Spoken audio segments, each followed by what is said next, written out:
મારું નામ મોનિકા છે અને મારા લગ્ન 2016માં એક સારા ઉદ્યોગપતિ સાથે થયા હતા. પણ લગ્ન પહેલાં મેં ક્યારેય કોઈ સાથે સંબંધ બાંધ્યો નથી, કારણ કે હું ખૂબ જ સારી છોકરી હતી. પણ થોડા સમય પહેલાં મારી સાથે કંઈક એવું બન્યું જાણે મારું જીવન બદલી નાખ્યું. આ વાત લોકડાઉન પછીના સમયથી છે.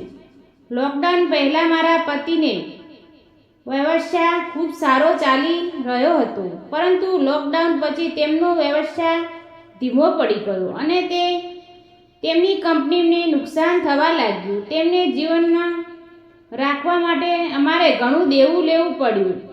એક દિવસ મેં કેટલીક જરૂરી વસ્તુઓ ખરીદી અને ઘરે પાછી ફરી તો મેં જોયું કે મારા ઘરમાં મારા પતિ સિવાય બીજા 5 થી 6 લોકો પણ હતા.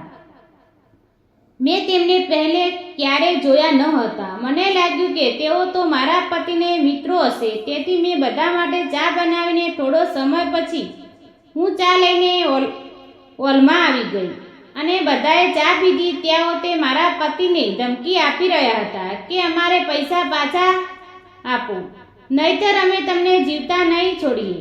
આ બધું સાંભળીને હું ડરી ગઈ. મારા પતિ વારંવાર તેમને વિનંતી કરી રહ્યા હતા કે મેં 10 લાખ રૂપિયા આપી દીધા છે અને બાકીના પૈસા ખૂબ જ જલ્દી પાછા આપી દઈશ, પણ તેઓ સહમત ન હતા અને મારા પતિ સાથે બળજબરી જેવું કામ કરી રહ્યા હતા. હું આ બધું સહન કરી શકતી નહીં અને મેં તેમને પૂછ્યું કે તેમને તમારી પાસેથી કેટલા પૈસા લીધા છે. આ સાંભળીને તેમાંથી એક કહ્યું કે તેમને 60 લાખ લીધા હતા અને ફક્ત 10 લાખ જ પરત કર્યા છે. તેમને 6 મહિના સમય માંગ્યો હતો અને તે પણ પૂર્ણ થઈ ગયા છે. મેં કહ્યું, જુઓ ભાઈ, અમારો ધંધો થોડો ધીમો ચાલી રહ્યો છે. પૈસા આવવાની સાથે જ મારા પતિ તમને આપી દેશે. તેમાંથી તેમના નેતાએ કહ્યું, જુઓ ભાભીજી, મેં તેમને પણ ઘણો સમય આપ્યો છે અને આજે તેઓ ઓછામાં ઓછા 10 લાખ લેશે.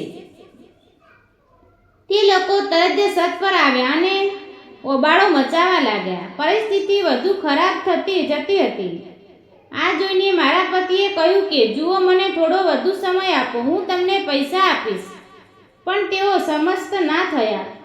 ત્યારે તેમના નેતાએ કહ્યું કે જુઓ, હું હવે આવ્યો છું તો હું મારી સાથે કંઈક લઈને જ જઈશ. મારી પાસે હમણાં તમને આપવા માટે કંઈ નથી. પૈસા મળતાની સાથે જ હું જાતે તમારી પાસે લઈને આવીશ. પણ તેમને નેતાએ કહ્યું કે મને તમારી પત્ની જોઈએ છે.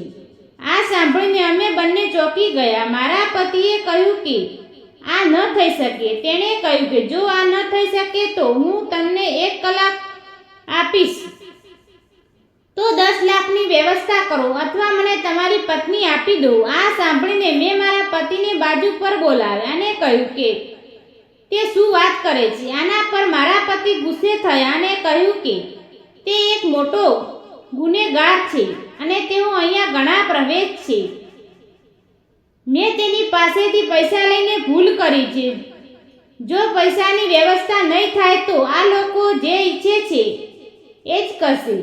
તે આપણે કરવું પડશે, નહીંતર આ લોકો કંઈ પણ કરી શકે છે. આટલું કહીને તે અહીંયા ત્યાં પૈસા શોધવા લાગ્યા. સમય ઝડપથી પસાર થઈ રહ્યો હતો અને જ્યારે 1 કલાક પૂરો થયો ત્યારે ફક્ત 2 લાખની વ્યવસ્થા થઈ શકી.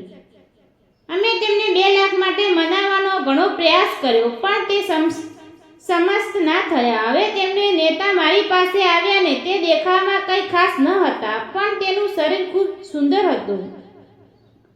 તેણે મારા ગભા પર હાથ મૂકીને કહ્યું, ભાભીજી, હવે ફક્ત તમે તમારા પતિને બચાવી શકશો.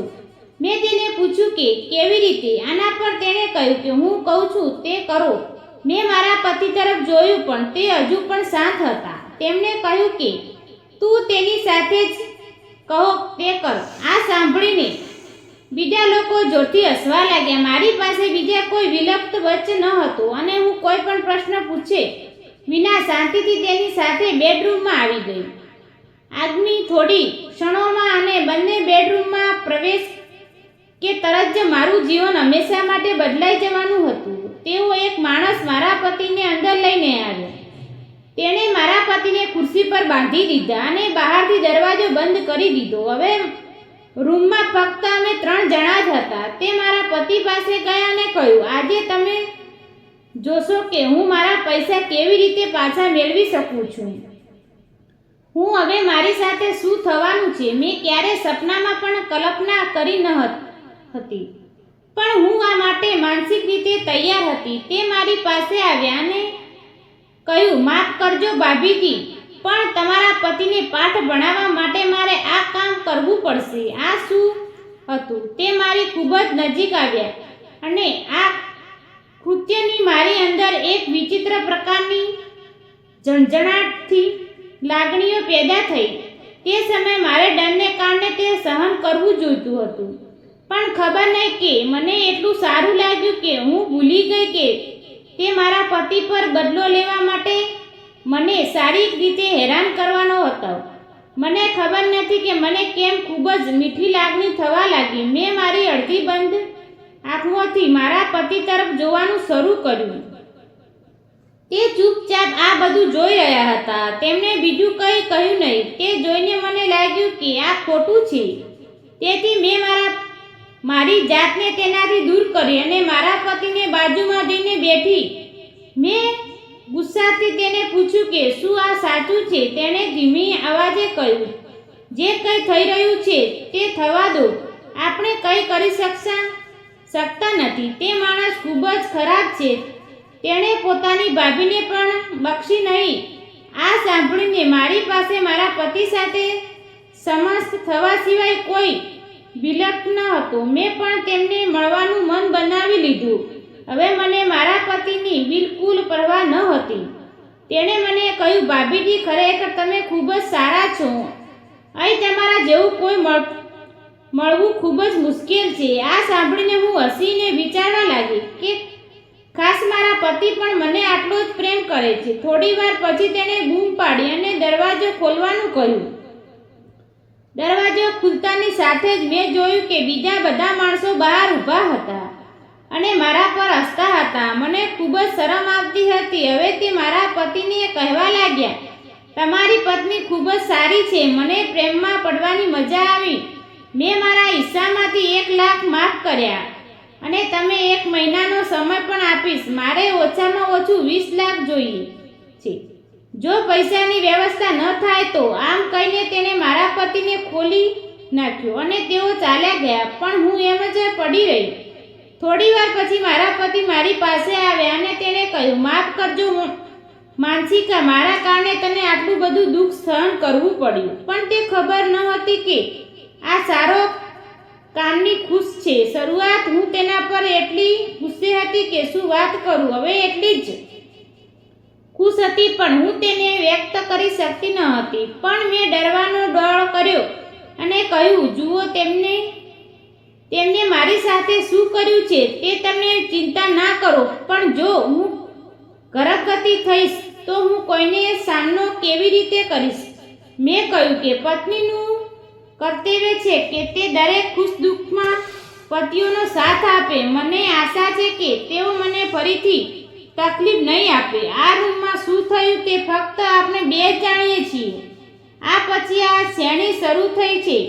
હજુ પણ અલગ અલગ રીતે ચાલી રહેશે. હું તમને પછીથી કહીશ કે તે બધા કોણ હતા. વાતના બીજા ભાગમાં મિત્રો તમને સ્ટોરી કેવી લાગી કોમેન્ટ કરીને જણાવજો. અને જો તમે અમારી ચેનલ પર નવા છો તો અમારી ચેનલને સબસ્ક્રાઈબ કરી દે, જેથી કરીને આવનારીઓ તમારા વિડીયો તમને જોવા મળે. વિડીયો પૂરેપૂરો જોવા બદલે તમારો ખૂબ ખૂબ આભાર. ધન્યવાદ.